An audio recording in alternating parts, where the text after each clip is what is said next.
नमस्कार दोस्तों, स्वागत है आप सभी का इजी नौकरी चैनल पर। फ्रेंड, जनरल साइंस की सीरीज चल रही है, 1000 क्वेश्चन क्लियर कराने हैं। और फ्रेंड्स, ये है भाग 2, सेट 2 है। तो चलिए स्टार्ट करते हैं। पहला क्वेश्चन, निम्नलिखित में से किसे देह निर्माता कहते हैं? ठीक है, देह निर्माता किसे कहते हैं? प्रोटीन, कार्बोहाइड्रेट, विटामिन, वसा। तो किसे कहते हैं फ्रेंड? ये कहते हैं फ्रेंड प्रोटीन को। प्रोटीन को फ्रेंड देह निर्माता भी कहते हैं।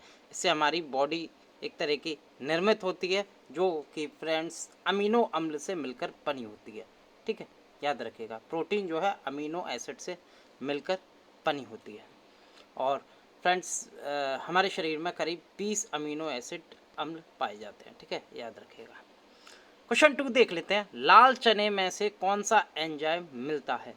तो कौन सा एंजाइम मिलता है लाल चने में, पूछा जा चुका है एसएससी की परीक्षा में। तो इसका जो सही आंसर है वो है फ्रेंड डाइस्टेस। फोर्थ ऑप्शन बिल्कुल सही है।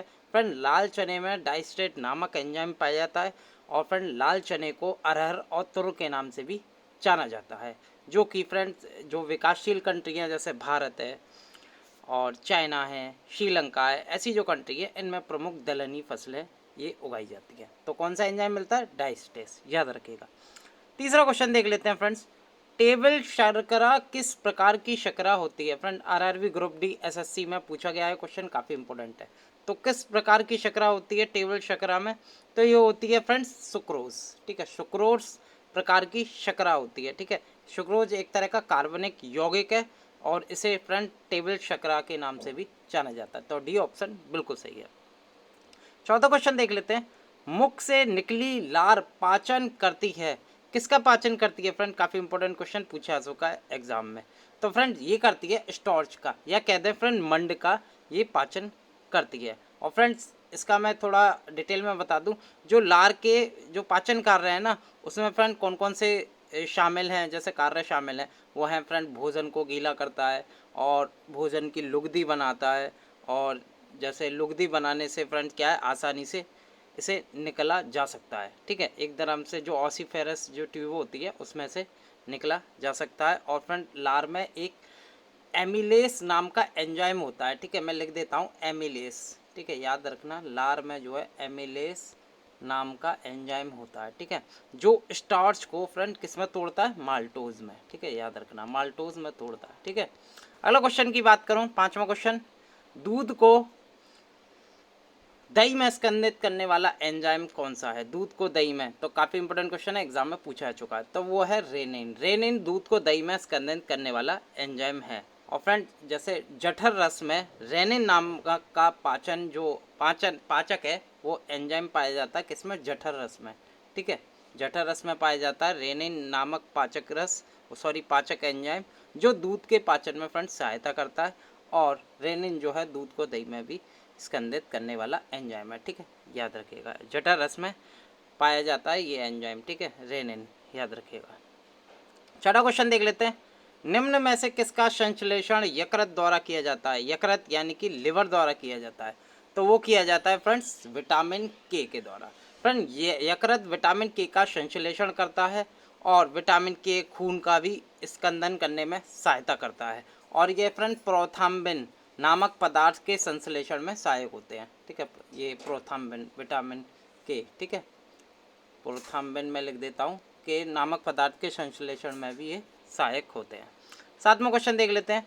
निम्न में से किसे कोशिका में अचल संपत्ति माना जाता है? तो किसे माना जाता है? ये माना जाता है न्यूक्लिक अम्ल को या न्यूक्लिक एसिड को फ्रेंड कोशिका में अचल संपत्ति माना जाता है।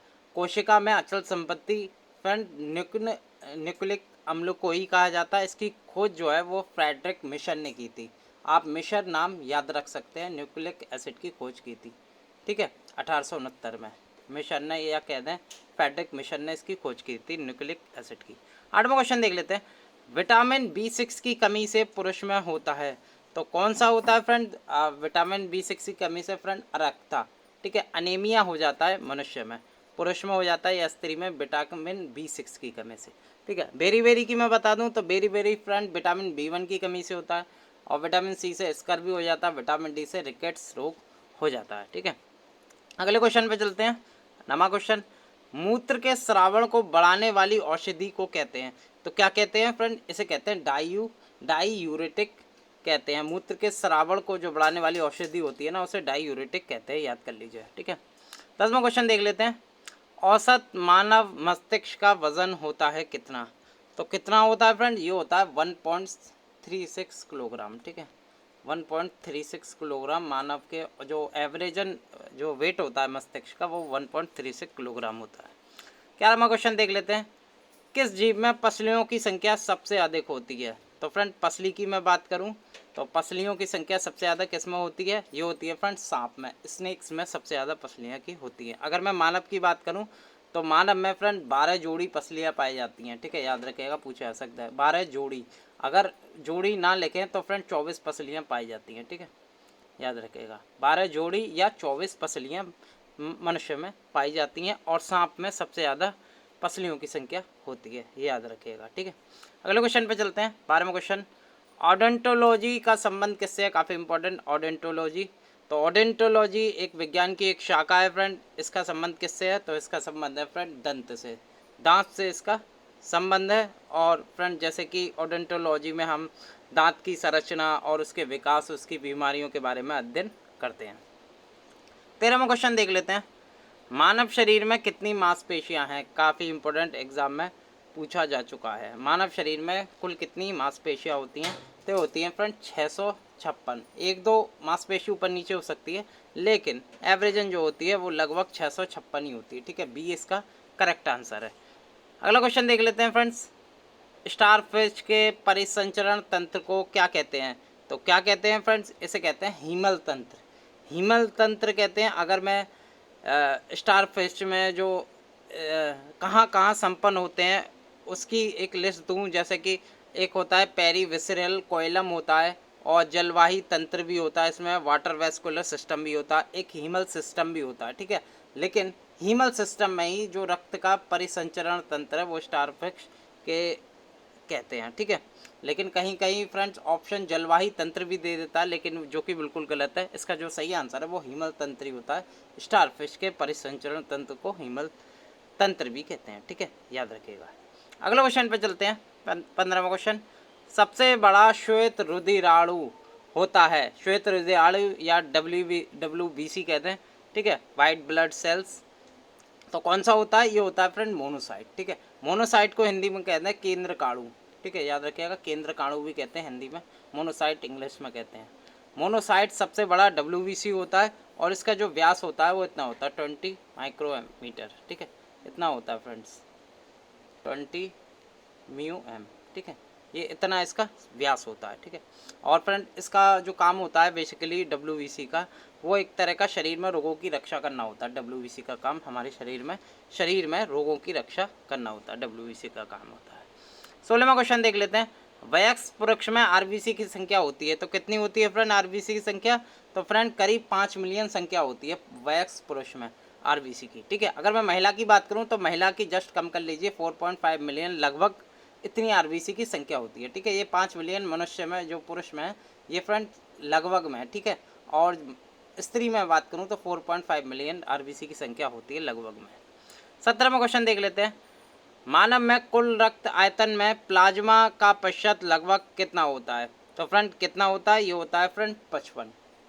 और फ्रेंड जैसे मैं बता दूं, जो स्वस्थ मनुष्य होता है उसमें रक्त जो है वो 5 से 6 लीटर पाया जाता है। ठीक है, और इसके जो pH मान होता है रक्त का वो 7.4 होता है। ठीक है, याद रखिएगा। जो कि फ्रेंड रुधिर जो है एक तरह का तरल संयोजी ऊतक है, जो कि 2 भागों से मिलकर बना होता है। कौन कौन से 2 भागों से? एक तो प्लाज्मा से बना होता है, लिख देता हूँ, एक तो प्लाज्मा से बना होता है, जो कि प्लाज्मा कितना होता है फ्रेंड 55%। ठीक है, दूसरा होता है ब्लड से, रुधिराणु कहते हैं जैसे हम, जो कि कितना होता है 45%। दोनों मिला के फ्रेंड 100% हो जाते हैं, जिसका जो ब्लड है इसका जो प्रमुख कार्य होता है वो खाद्य पदार्थों अथवा ऑक्सीजन का संवहन करना होता है। ठीक है, तो प्लाज्मा का प्रतिशत कितना होता है 55, और रुधिराणु का कितना होता है 45%। ठीक है, याद रखिए। इसमें 17 का ऑप्शन है, बिल्कुल सी बिल्कुल सही है। 18वां क्वेश्चन देख लेते हैं। मानव शरीर में कोलेस्ट्रॉल का सामान्य स्तर होता है, काफ़ी इंपॉर्टेंट फ्रेंड, सामान्य स्तर कितना होता है? तो ये होता है फ्रेंड 180 से 200 mg% इसका जो सामान्य स्तर होता है। ठीक है, अगर इसका स्तर फ्रेंड 200 mg से ऊपर निकल जाए, ठीक है, निकल जाए तो ये फ्रेंड धमनियों में, वो मानव शरीर की जो धमनियाँ है ना उसमें जमा होने लगता है। और इसे फ्रेंड एक चीज़ भी कहते हैं, मैं लिख देता हूँ, एथेरोक्लोरोसिस कहते हैं इसे, ठीक है। बाद में अगर 200 से ऊपर पहुँच जाता है तो इसे कहते हैं एथेरोक्लेरोसिस, ठीक है, याद रखिएगा, ठीक है। इसे ये कहते हैं एथेरोक्लोरोसिस कहते हैं। अगला क्वेश्चन देख लेते हैं, तो डी ऑप्शन 18वें का बिल्कुल सही है। 19वां क्वेश्चन देख लेते हैं, हार्ट का वेट कितना होता है। काफ़ी इंपॉर्टेंट क्वेश्चन, हार्ट का वेट कितना होता है, हृदय का वजन कितना होता है, तो ये होता है फ्रेंड्स 300 ग्राम। बी ऑप्शन बिल्कुल सही है, 300 ग्राम वजन होता है। और हार्ट आपको पता ही है हार्ट के बारे में, इसमें फ्रेंड 4 वाल्व पाए जाते हैं हृदय में, हमारे हृदय में, ठीक है। और वजन होता है 300 ग्राम, याद रखिएगा। अगला क्वेश्चन चलते हैं, कौन सी शिरा फेफड़ों से हृदय में शुद्ध रक्त लाती है, ठीक है। कौन सी शुद्ध रक्त लाती है फेफड़ों से, लंग से हार्ट में कौन सी शुद्ध रक्त लाती है, ये क्वेश्चन है फ्रेंड। इसका जो सही आंसर है वो है फुसफुस शिरा लाती है। फेफड़ों से हृदय में जो शुद्ध रक्त ले जाने का काम करती है वो फुसफुस शिरा करती है। और जैसे कि मैंने बताया मानव हृदय में फ्रेंड ये भी पूछा जाता है वॉल्व कितने होते हैं, तो 4 वॉल्व पाए जाते हैं मानव शरीर में, ठीक है। और फ्रेंड्स एक ये भी पूछा जाता है हृदय का प्रारंभिक पेस मेकर किसे कहा जाता है, तो फ्रेंड्स एक जो पेस मेकर है एक तरह का जो ऐसे नोड होता है, ठीक है, ऐसे नोड होता है, उसमें फ्रेंड इससे दिल की धड़कन पता करी जाती है, हार्ट बीट पता करी जाती है इससे पेस मेकर से, ठीक है। और चेस्ट पर लगाया जाता है, ठीक है, याद रखिएगा। लेकिन जो इम्पोर्टेंट क्वेश्चन है ये है फेफड़ों से हृदय में शुद्ध रक्त फुसफुस शिरा ले जाती है, ठीक है। 21वां क्वेश्चन देख लेते हैं, दुग्धजनक हार्मोन का स्राव कहाँ पर होता है, काफ़ी इंपॉर्टेंट, तो ये होता है फ्रेंड पीयूष ग्रंथि पर, ठीक है, याद रखिएगा। तो दुग्धजनक हार्मोन दुग्ध ग्रंथियों को दुग्ध के स्राव के लिए उत्तेजित करता है, और यह हार्मोन का स्राव पीयूष ग्रंथि में होता है, ठीक है, याद रखिएगा। दुग्धजनक हार्मोन का स्राव कहाँ होता है, पीयूष ग्रंथि में, ठीक है, याद रखिएगा। और ये भी पूछा जाता है पीयूष ग्रंथि कहाँ पर स्थित होती है, तो ये मस्तिष्क के आधार स्थल पर, बेस लाइन पर स्थित होती है, ठीक है, याद रखिएगा। अगले क्वेश्चन पे चलते हैं 22वां। फ्रेंड ईईजी में किसकी गतिविधि को दर्शाता है, ईईजी, तो ईईजी होता है मस्तिष्क की, ठीक है। और वहीं मैं बात करूं अगर ईसीजी होता, तो ईसीजी होता फ्रेंड कहाँ का, हार्ट का, ठीक है, चेस्ट का या हार्ट का।